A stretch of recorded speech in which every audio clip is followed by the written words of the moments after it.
বাংলাদেশের যে ক্রিকেট টিমটা, এই ক্রিকেট টিমটাকে বিশ্ব ক্রিকেট থেকে পুরাপুরিভাবে নিষিদ্ধ করে দেওয়া উচিত।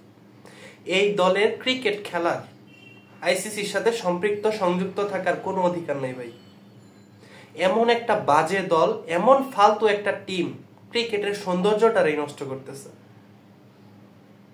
ক্রিকেট খেলতে হইলে ক্রিকেট খেলা আগে জানতে হয়, বুঝতে হয়, তারপর ক্রিকেট খেলতে নামতে হয়।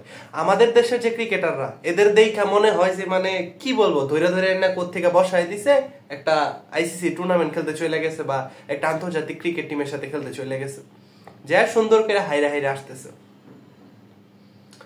যাই হোক, আমরা সেই আগের আমলে, মানে আমাদের যে আগের সভাপতি ছিল পাপন দা, যাকে আর কি ফ্যাসিস্টের দোসর বইলা দেশ থেকে বিতাড়িত করা হয়েছে বা সে নিজে পালাই গেছে। যাই হোক, আমার মনে হইতেছে সেই পাপন দাই ভালো ছিল। রাজনৈতিক দৃষ্টিকোণ থেকে বলতেছি না, একদম ক্রিকেটীয় দৃষ্টিকোণ থেকে বলতেছি যে পাপন দাই ভালো ছিল। নতুন সভাপতি আসার পর থেকে বাংলাদেশ ক্রিকেট টিম 90% ম্যাচ হারছে এই পর্যন্ত।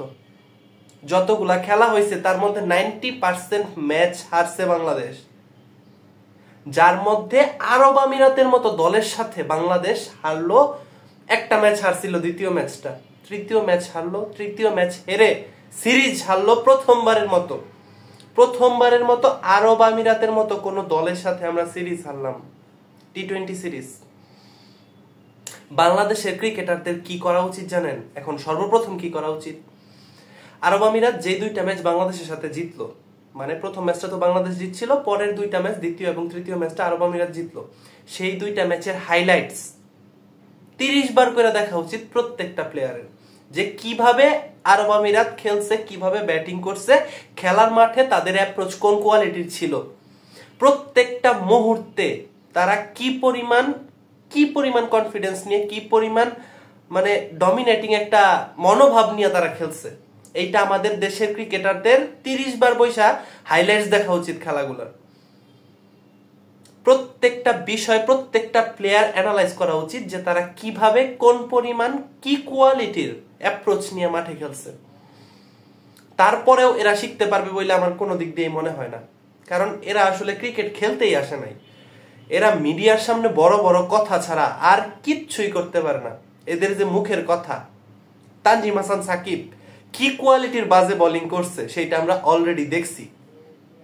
আবার মিডিয়ার সামনে যায় সে বলে যে আমি যদি চাই 6টা বলই ইয়র্কার মারতে পারবো। ও 6টা বলই ইয়র্কার মারছে। গতকালকে 55 রান খাইছে 4 ওভারে। কি বলবেন এগুলারে? আরো অনেক ধরনের এমন ক্রিকেটার আছে যে মিডিয়ার সামনে যে মনে করেন যে এমন সব কথা ছাড়ে, লজ্জা শরম বলতে তো কিছু নাই। লজ্জা শরম তো মাটির সাথে মিশায় ফেলছে একদম।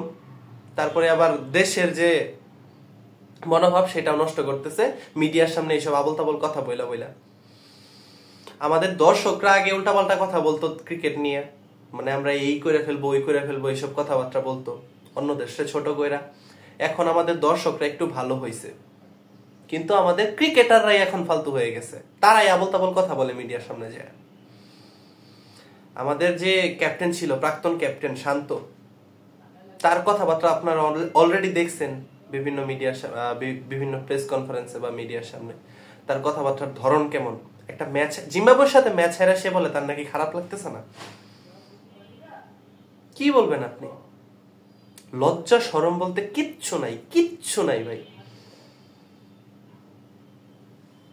শরীফুল ইসলাম আর হাসান মাহমুদ যদি গতকালকে না থাকতো, এই শরীফুল ইসলামের 15 বলে 25 রান, হাসান মাহমুদের 7 বলে 16 রান।